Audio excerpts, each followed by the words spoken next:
Estou aqui aos pés da Acrópolis, num belo restaurante com uma vista maravilhosa ali da Acrópolis e do Partenon.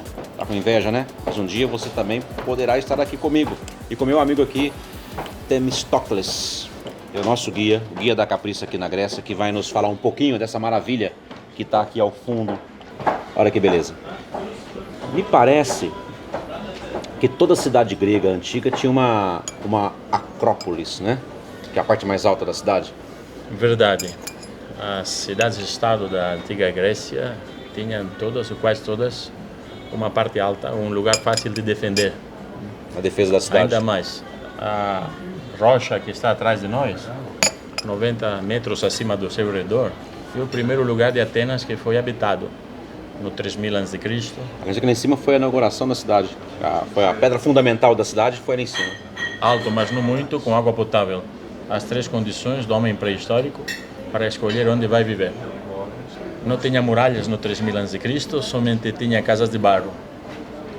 Mas por volta do 1200 a.C. fizeram muralha. Quando a cidade cresceu, saiu fora da muralha, precisaram de uma segunda muralha maior. E foi então que a Acrópolis perdeu o seu caráter de fortaleza e virou um santuário. Santuário para Atena, deusa da sabedoria, padroeira da cidade. Santuário para Poseidon, deus dos mares também.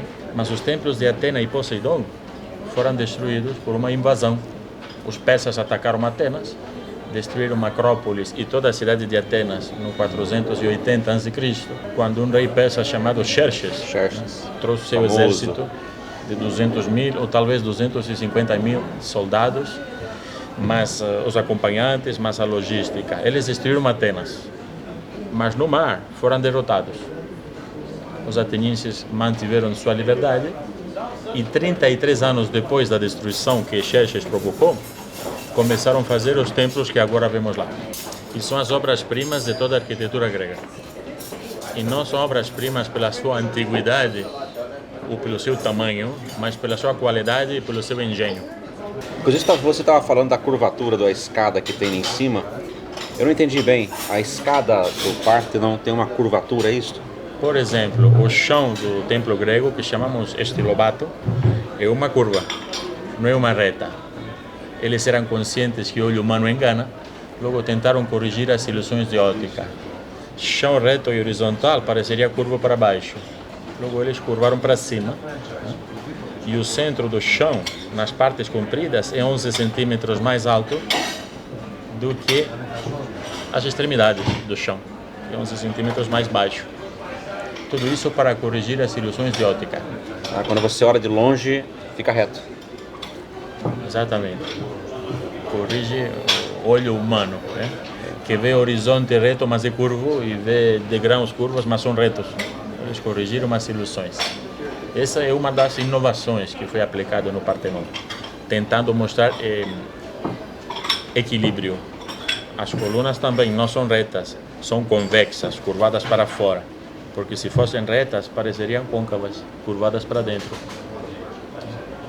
As paredes do templo e as colunas não são verticais, foram inclinadas para dentro, para não parecerem inclinadas para fora se fossem verticais. Quer dizer, essa ciência toda é uma ciência da antiguidade. Quer dizer, na antiguidade já sabia da distorção do olho humano. Eles tinham 300 anos fazendo templos. Já tinham visto os erros, nos templos anteriores, e corrigiram as ilusões de ótica, porque já tinham experiência de 300 anos fazendo templos. Não é o primeiro, não, mas é obra-prima. Você falou em 3000 a.C., o início aqui? O 3000 a.C. é quando moravam em casas de barro. Ainda não tinham templos, ainda não tinham templos monumentais, nem muralhas. Era tudo modesto. Mas no 1200 a.C. virou fortaleza e poucos séculos depois virou um santuário. E até chegar hoje, a cronologia dos eventos, até chegar no que é hoje aqui, a cronologia dos templos? Desde que construíram até hoje, passaram 25 séculos. Desde que o templo maior que vemos, o Partenon, até hoje passaram 25 séculos. Nos primeiros 22 estava em pé, mas foi destruído parcialmente, por algum incêndio, por alguma destruição de fanáticos. Mas há 3 séculos, quando já tinha 22, sofreu um bombardeamento. Nesse período, o Império Otomano Turco e a República Veneziana eram donos da Grécia, fizeram guerra entre eles e uma batalha aconteceu aqui. Um general veneziano chamado Francesco Morosino fez um bombardeamento da Acrópolis. Contamos 800 impactos de bomba em cima dos mármores, impactos de bomba em cima do Partenon. Mas os turcos, dentro das paredes do templo, tinham um paiol, um armazém de pólvora, que explodiu. O armazém de pólvora explodiu. Estamos perto do aniversário dessa explosão. Era 26 de setembro de 1687, quando explodiu. Derrubou 3 paredes de um total de 4 e derrubou 14 colunas de um total de 58. A segunda destruição foi provocada por um saco. Um embaixador do Reino Unido, chamado Elgin, com machados e serras, destruiu o monumento para poder roubar as esculturas que estavam lá. E usei o verbo adequado, roubar. Não tinha permissão. Foi roubado mesmo. Não tinha permissão, não. Aproveitou a circunstância, os turcos governavam a Grécia nessa época, aproveitou a circunstância e sem nenhuma permissão, cortou com machados e serras o monumento, levou as esculturas, 15 anos depois vendeu no Museu Britânico. E está lá até hoje. Estão lá. Que é a parte de cima, né, do pórtico do templo. Então, no Museu Britânico temos várias esculturas da Acrópolis. Assim como nós vemos o monumento, em cima das colunas, temos um friso separado entre glifos e metopas. Metopas são os quadradinhos pequenos. No Museu Britânico tem metopas. Mas também, assim como vemos o templo, em cima das duas fachadas eram 2 triângulos com estátuas. E não eram relevos, eram estátuas, trabalhadas por trás também. Também há fragmentos dessas estátuas dos 2 frontões. Logo, no Museu Britânico também está o friso de 160 metros de perímetro. Fragmentos desse friso estão lá no Museu Britânico. E esse friso estava decorando as paredes pelo lado de fora.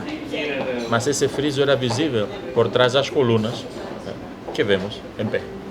Impressionante. Agora eu li também que ao passar dos séculos, o Partenon também foi uma basílica e uma mesquita. Foi. Isso é verdade? Então, construído no século V a.C., que era o templo de Ateneia. Atena Virgem. Atena Virgem, que em grego se diz Atena Partenos. Partenos, por isso. E esse adjetivo dá seu nome pelo monumento hoje, Partenon. Aí foi mesquita e basílica. Exato, no século VII virou uma igreja cristã. Igreja cristã. Que aproveitou o antigo monumento, que ainda estava em pé, mudou a orientação. No lado ocidental, que é o lado que vemos, era o lado de trás no templo grego pagão. Mas na igreja cristã fizeram uma porta de entrada por aqui. Para adequar ao rito. Século XV, os turcos otomanos chegaram aqui, pouco tempo depois fizeram dele uma mesquita. E poucos séculos mais tarde, esse paiol, esse armazém de pólvora que explodiu, como falávamos antes. É isso aí, meu amigo. Venha para a Grécia com a Caprice Turismo e quando você vir, o seu guia com certeza será o Temis. Um show de história para você, um show de conhecimento da Grécia. Com certeza você fará a melhor viagem da sua vida. Mas tem que ser o seguinte, é com a Caprice, ok? Ligue nos telefones que aparecem aí embaixo, fale com um dos nossos agentes, veja a melhor data para você e pé na estrada, vamos para a Grécia. Muito obrigado, Temis. Muito obrigado.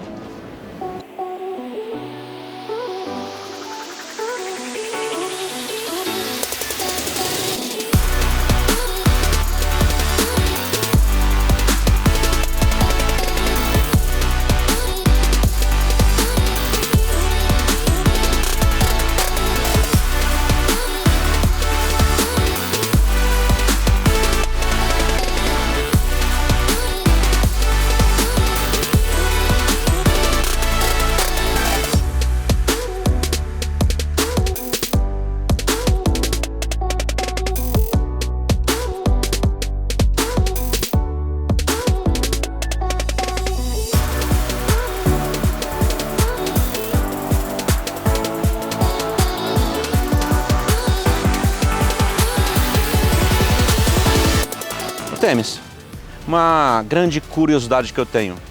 É verdade que aqui foi o final daquela famosa maratona, que o camarada chegou aqui cansado e pacotou? Então, não é exato isso. Aqui acabam as maratonas que fazemos a partir do século XIX como corrida. O antigo mensageiro que veio de maratona para Atenas correndo para dar a boa nova pelas mulheres de Atenas, ele chegou no Ágora de Atenas. O Ágora de Atenas era a praça central. Acho que eu passei lá hoje, público, o Ágora. O Ágora de Atenas. Ele veio de maratona até o Ágora de Atenas, correndo para dar a boa nova. Essa informação foi dada por cronistas que são mais de um século posteriores aos acontecimentos. Aquilo que é certo é que Filipides era um mensageiro profissional. Filipides era o nome do camarada que correu. Do camarada. Ele correu entre Atenas e Esparta 246 quilômetros para pedir ajuda e voltou, mas não há certeza de que ele correu entre Maratona e Atenas para dar essa boa nova, porque é um relato posterior. Então não tem certeza. Agora, mas os 40 quilômetros? Maratona dista de Atenas 42 quilômetros, é certo. Aí era um campo de batalha, onde 10.000 atenienses derrotaram um exército persa maior. Não sabemos exatamente quantos eram os persas. Talvez 20.000, talvez 30.000. Eu tenho lido até 44.000, alguém calculou. Mas não há certeza acerca do número dos inimigos. Sabemos que os atenienses tinham 10.000, que foram apoiados por 1.000 soldados da cidade de Plateia. Sabemos que o general se chamava Milcíades. Sabemos qual é a tática que ele usou para ganhar, para derrotar um exército maior. E é interessante a etimologia. Em grego, a erva doce se chama Maratos.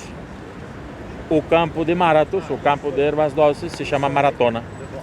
Daí vem o nome Maratona? Exatamente. Campo de erva doce. É a etimologia das palavras. Muito interessante. Igual que a palavra estádio. Estádio, na antiga Grécia, era uma unidade métrica. Um povo que não tinha metros, quilômetros e centímetros, media com os pés. E era uma unidade métrica de 600 pés, que os gregos chamavam estádio. Logo falavam, qual é a distância entre Atenas e Corinto? Tantos estádios. Não falavam de quilômetros. Mas no século VIII a.C., num santuário de Zeus, na antiga Olímpia, eles decidiram fazer competições. Logo fizeram uma pista. E fizeram uma pista medir um estádio. Logo, a primeira pista media um estádio, logo a pista se chamou estádio também. E a seguir, as arquibancadas construídas à volta das pistas também se chamaram estádio. E claro, depois não voltou a mudar. É estádio até hoje. Uma estrutura de caráter atlético, embora começou como unidade métrica. É uma das tantas ideias e conceitos da Grécia Antiga que hoje herdamos. E não só no atletismo, mas no teatro, na filosofia e em cada uma das ciências. Nas teorias políticas, usamos conceitos gregos. E o final da maratona da Olimpíada de 2004 foi aqui? Nos Jogos Olímpicos de 2004, a maratona começou em Maratona e acabou aqui, como fazemos cada ano, nos primeiros dias de novembro, também, novembro? A Maratona de Atenas. Aí vem gente do mundo todo para cá. Exatamente. No 2004 era agosto, na época dos Jogos Olímpicos, agosto.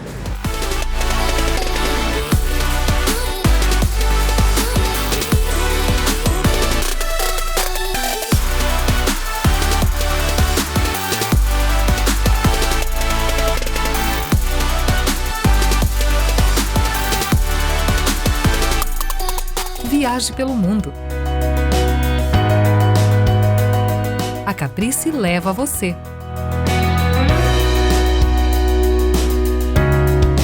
Acesse o site, conheça as próximas saídas e faça parte de um dos grupos.